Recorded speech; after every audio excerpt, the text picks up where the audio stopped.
Hallo zusammen, ich lese den Psalm 84 aus der Psalmen Zürichdeutsch. Der Psalm ist so stark, weil er zeigt, wie man in einem Tal nicht absumpft, sondern zu neuen Kräften kommt. Psalm 84, ein Meisterstück, ein Trottergesang von der Koachiten. Wo du, wo das Universum regierst, wie schön wohnst du auf der Erde.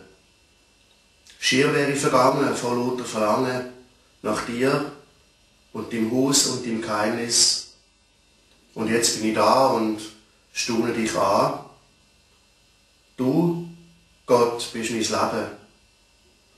Wenn die Spatzen und Schwalben für ihre Jungen ein Nest dürfen bauen um deinen Altar, darf ich umso mehr in deiner Nähe daheim sein.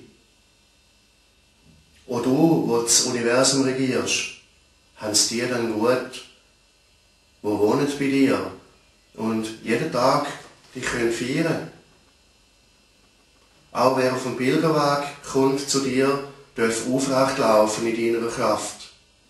Und wenn's durchs Tal von der Tränen gehen müssen, findet es eine Quelle, wo Segen daraus sprudelt, wie Regen im Frühling. Dann mögen sie wieder und laufen aufrecht mit neuer Kraft, bis endlich vor dir stehen, dort auf dem Zion. O du, wo das Universum regierst, ach, gib mir Antwort auf das, was ich bete. Du, Gott vom Jakob, lass mir auch zu.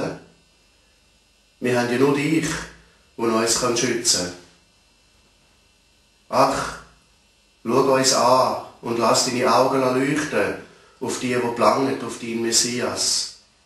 Ja, wirklich, ein einziger Tag ist besser im Geheimnis von dir und deinem Haus, als 1000 ganz weit weg. Viel lieber nur schon auf der Schwelle stehen vor dem Haus von meinem Gott, als drinnen im Zelt können essen und trinken am Tisch von Verschwender.